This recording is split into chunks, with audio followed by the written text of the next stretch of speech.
Hey there, Kyle Souza here. Gonna be talking about some books again. New books, though, not used books. Interesting enough. Um, and new, not as in brand new, just released, but ones I purchased from stores that have not been read before. And again, I'm Kyle Souza. My blog's thetalkinggeek.com, and we're gonna talk about these books. So let's move this over. All right, first off, I've got this one. Only the Stone Survives by Morgan Llewellyn. That looks like a Welsh name to me, but might be Irish because this is a novel of the ancient gods and goddesses of Irish myth and legend. So there's that. I actually got this from a dollar store.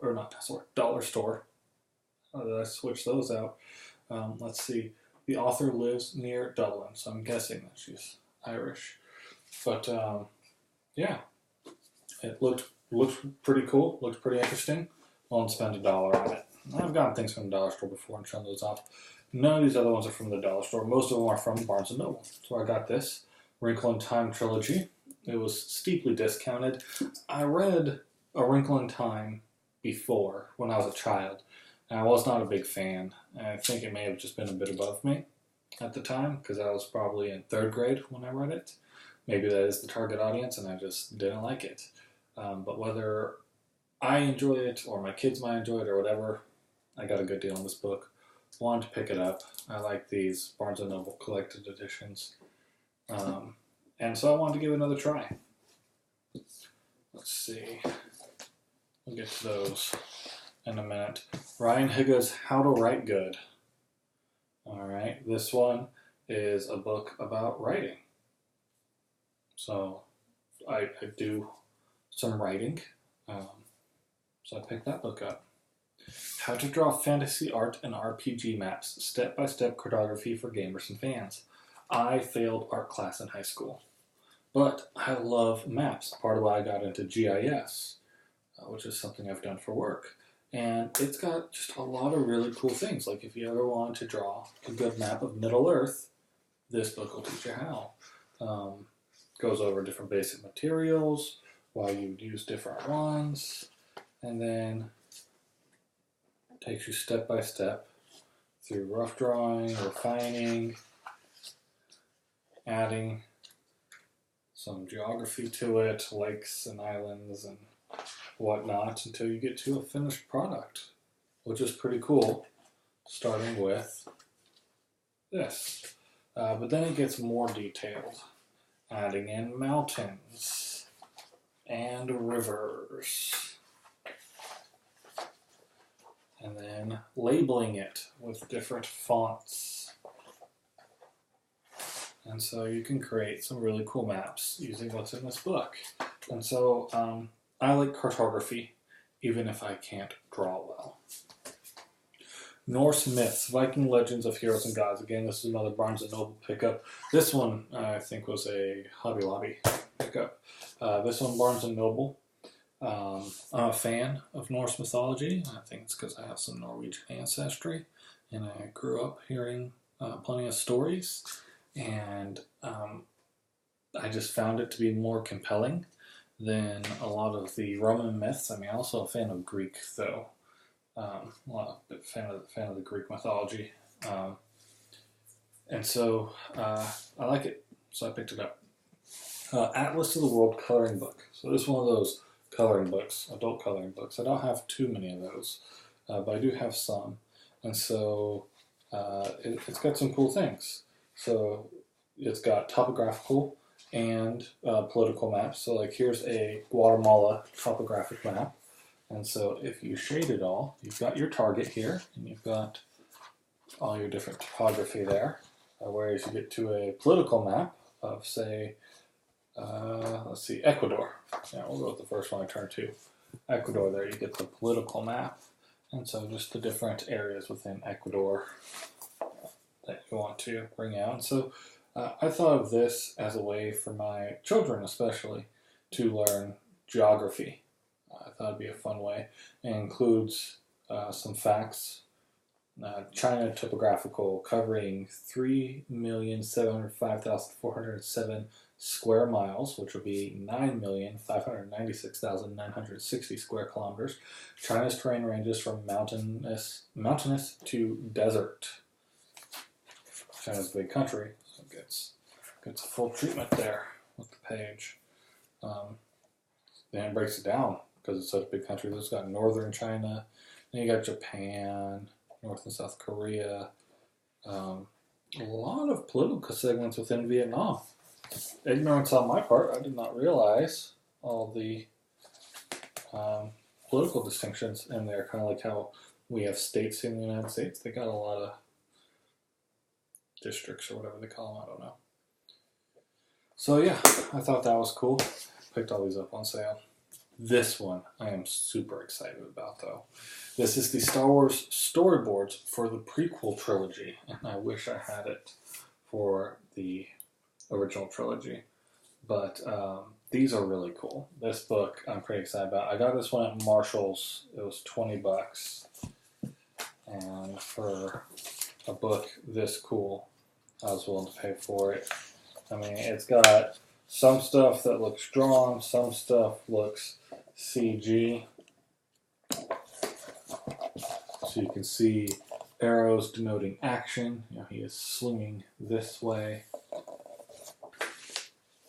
So some of it's computer rendered. Some of it it's more drawn, obviously. Some other good ones from the Phantom Menace. Yeah, good stuff from the Phantom Menace. I'm not a hater on it. It might be my least favorite of the prequel trilogy. I'm not going to say it's my least favorite overall because, well, you get into the non-canon anthology films. As great as Wilford Brimley is, Caravan of Courage is not the best movie, but there's just more and more Star Wars stuff that I am disenchanted with. Not going to make this about that.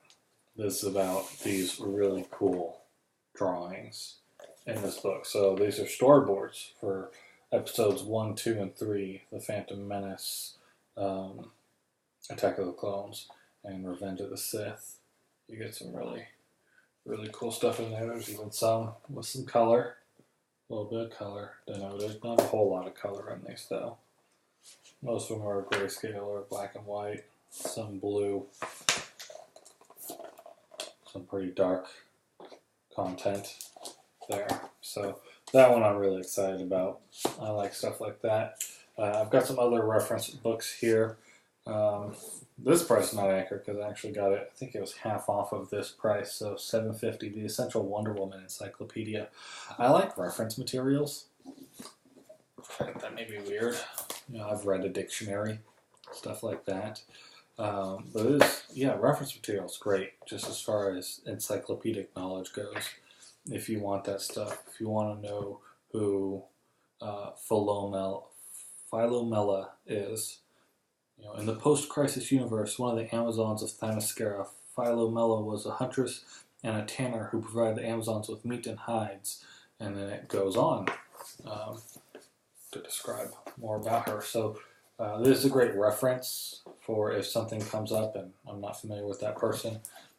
You can Google, but if I just want to sit down and read, gain some knowledge, that's a good way to do it. Superman, The War Years.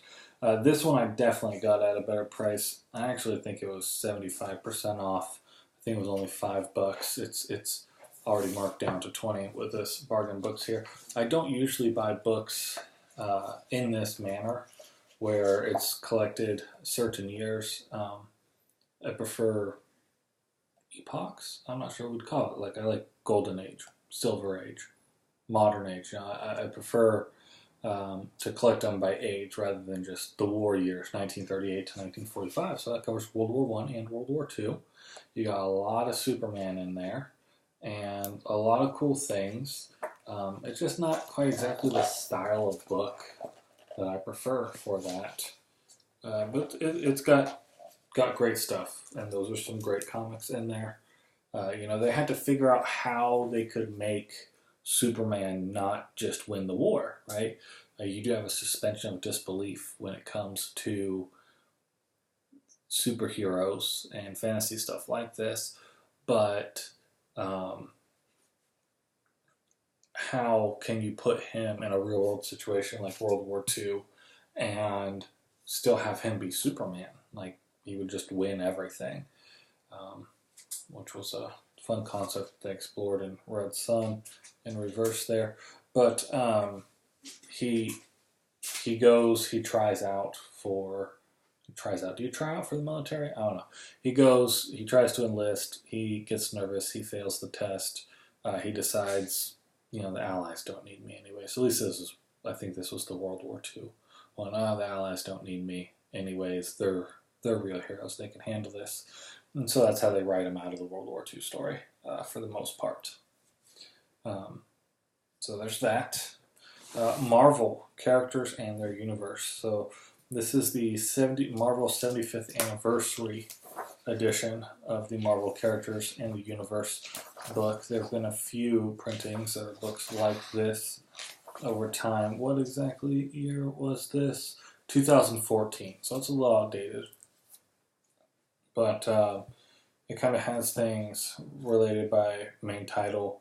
World of Marvel, Marvel Influence, Captain America, Spider-Man, Incredible Hulk, X-Men, Marvel Superheroes, The Expanding Universe, New Worlds to Conquer, and then Chronology/Index. So this cover, you'll notice it was messed up. I definitely got this at a good price. It was marked down to $12, and then I think I got a few more bucks off for this being messed up, so I think I got it for $10. But again, just a good reference book, and all the Spider-Man stuff in here, and just kind of takes you through the stories of these people, these characters. Oh man, remember this old live-action Spider-Man? That first Spider-Man movie? Back in the 60s, right? I also liked the old Spider-Man and Friends TV show. 77. Not 60s, sorry, 1977 Spider-Man made-for-TV movie. But yeah, you had Spider-Man and Friends with him, and Firestar, who was an X-Men character, and Iceman, also from X-Men. Anywho, we got that. Go through Hulk. So it's got TV, it's got movies, it's got comics. Just kind of an overview of the life of these characters. Silver Surfer, Punisher. Oh man. The Dolph Lundgren Punisher.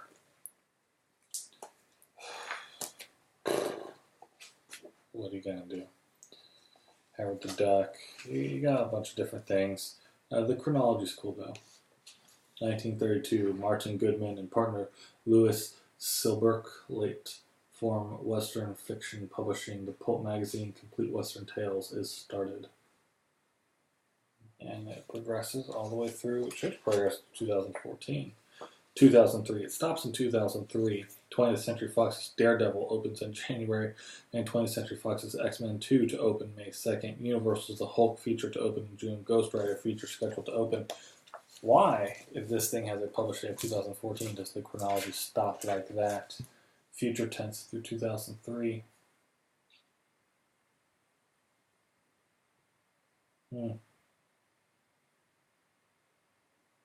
Looks like this was first released in 1999. The first version was. But yeah, this has 3 copyrights for 2014. This edition published in 2014. I'll just say there. Alright, let's move these back down here. Alright, got 3 more books real quick to go through. Why We Hate the Oil Companies. I'm in oil and gas. There's a book that a coworker gave me. Looked interesting. Another book that a coworker gave me, because they know I like books. I also like food. Cooking with Coolio. 5-star meals at 1-star price. There's actually some good recipes in here. I don't know if just flipping to one randomly would be good. It's kind of funny. Peanut butter chicken love. What's the beef? It's a beef casserole. So they got, I don't like shrimp, but shrimp Alibaba. Oh, it's a shrimp. I'm in the shrimp section. Oh no. Let me go. Yeah, so it's funny. Long, strong spinach salad. And it's a fun book. And then lastly, I got some comics. This is 10 comics for $10. Picked it up at Walmart. It's been a minute since I opened any comics on here, so I figured I would get some in.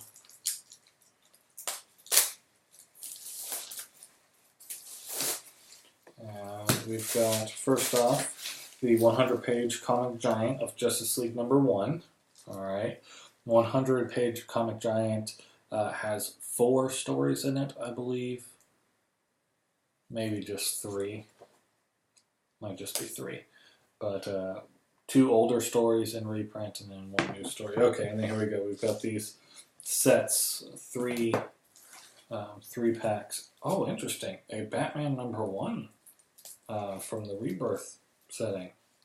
That's not a bad buy. Those were hard to find for a minute back when they first came out. I mean, after a week or 2, they stopped being a hot commodity. But that's pretty cool. I have it. I think I have a different cover. Alright, so this one, Wonder Woman Year 1, Batman Beyond #5, and Harley Quinn #11. These 2 are New 52. This one's Rebirth storyline. Okay, so I've got that. Let's see. I'll put that divider there.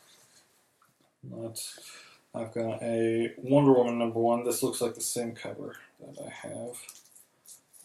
But DC Universe Rebirth Wonder Woman #1 in here also. So these are a few years old.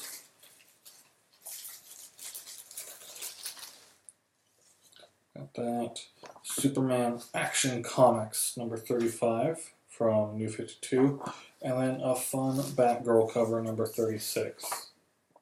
That is a fun cover. Batgirl's got some great stories if you pay attention to them.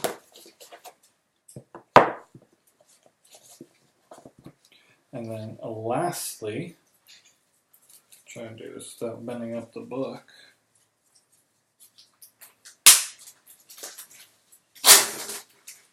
So it looks like their packs, what they did, they have their 3 packs of comics for $5, which I think now they're 4 for $5. But anywho, these were 3 for $5. They didn't sell, so they repackaged them up with one of the 100-page giants and sold it to me. So we got Batman #1 from Rebirth. We got Suicide Squad Most Wanted #1 Deadshot. Alright. And then Future's End. New 52 Superman Action Comics one-shot. I like one-shots. Those are a personal favorite of mine. So those, basically I just wanted to prove that I do actually buy new books every once in a while. It's not all just used books for me. So hopefully this wasn't too boring. If you hung through, thank you. Appreciate it. Enjoy the rest of your day, night, or whatever time it is. I'm Kyle. My blog is talkgeek.com. Read some books.